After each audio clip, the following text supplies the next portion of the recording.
Hello, class. Let's talk about fiscal policy. As we learned in this unit, we have two types of economic fluctuations: contractions and expansions. What we will do in this video is talk about the actions that the government can take to fight contractions and expansions. In both of these examples, the direct result of government intervention will be a shift in aggregate demand. What is a contraction? As you see here, a contraction occurs when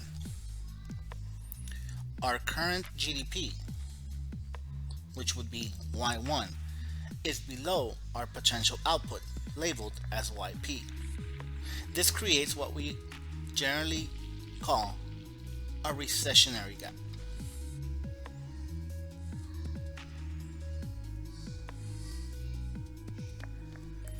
First, there is a negative relationship between a drop in GDP and unemployment.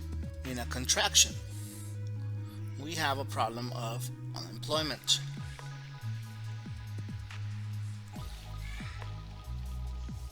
This means that people are losing jobs. So what can the government do? The first thing is our automatic stabilizers.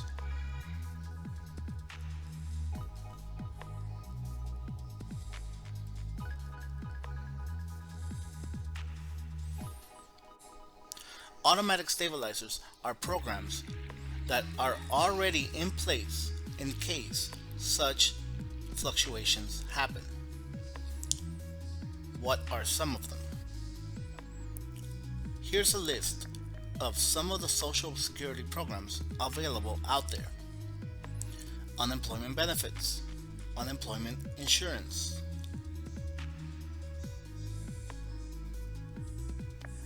What this is in case there is an economic contraction, most people will be able to apply for sustenance, basically a check that they will receive until they can find another job. Of course, this has limitations in how much money you can receive and for how long. Food programs. Some people still call them food stamps. However, that is an old term. And basically what these programs offer is sustenance for families. People are able to go to a grocery store and buy whatever they need in terms of food. Healthcare programs, Medicaid and Medicare. When we have a contraction and people lose their jobs, they are eligible for these benefits. There is no legislation that needs to be passed in order to put these programs into action. That is why we call them automatic stabilizers. We also consider our tax system an automatic stabilizer. Why is that? In the United States, we have what we call a progressive tax system, meaning that the more you make, the more you pay. Now, if you take that in reverse, what you have is the less you make, the less you pay.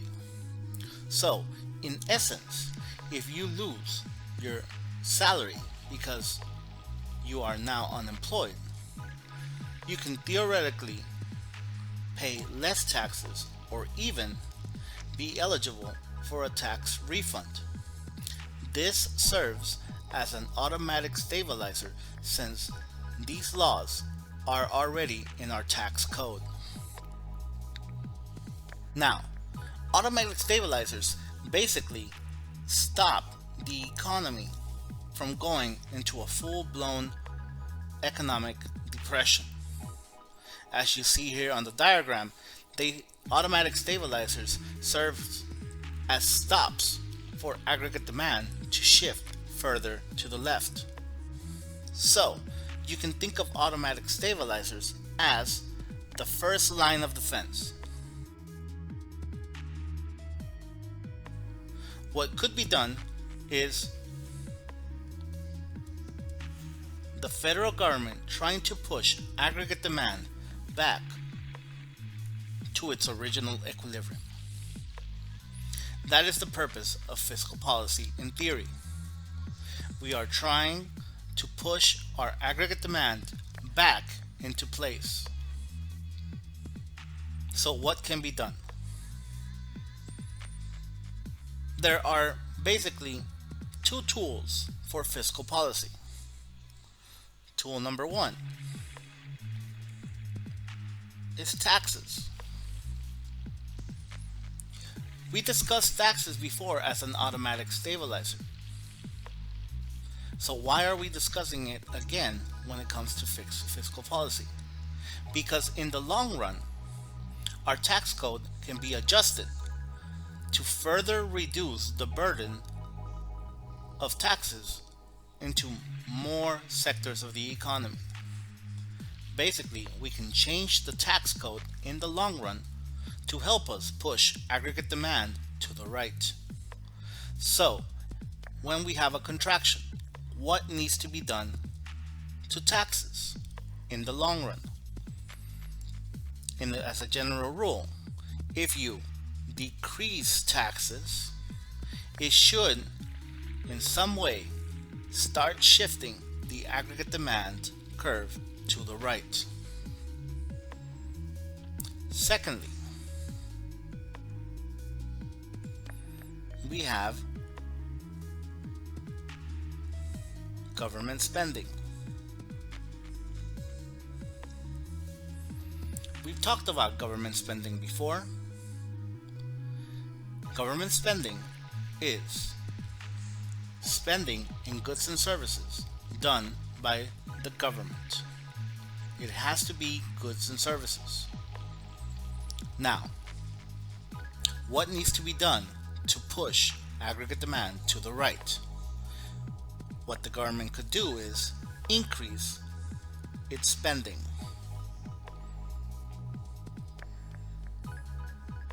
Now, the government can also change money transfers.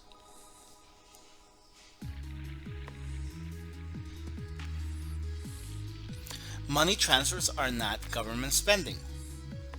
You can think of money transfers as benefits, such as Social Security payments, veteran disability payments, and others. What the federal government could do in this case is also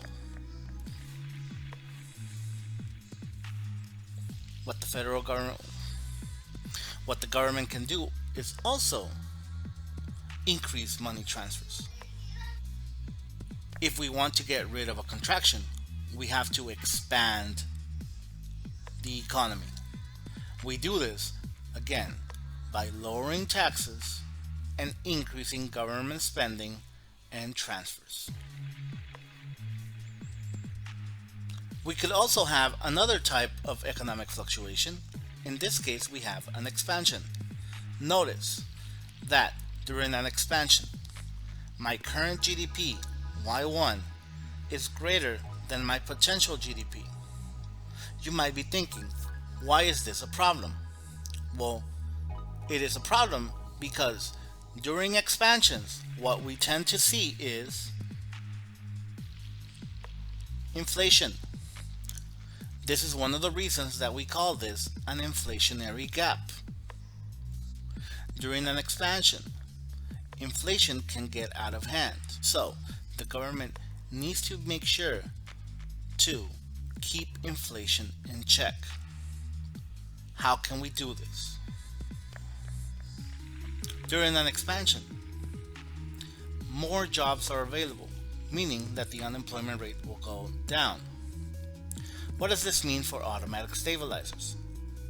A lot of the social programs that are used during the time of contraction are going to start shrinking because as more people get jobs, they no longer qualify for these social security programs. Also, as far as our tax system goes, if people have a job, then all those people that maybe qualified for tax refunds or for the lower tax rates are gonna go into higher tax rates. So, automatic stabilizers help us keep inflation from getting too high. Now, as before, this is our first line of defense.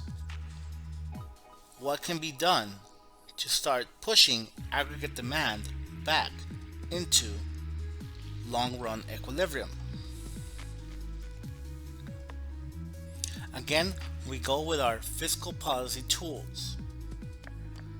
To fix inflation, what the government must do is increase taxes.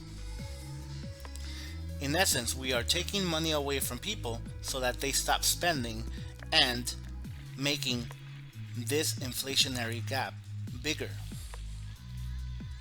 Secondly, what the government can do is stop spending. And also, they can start reducing money transfers. Together, this type of policy is called contractionary fiscal policy. You can think of it this way. If we are going through an expansion, what the government must do to control inflation is contract the economy.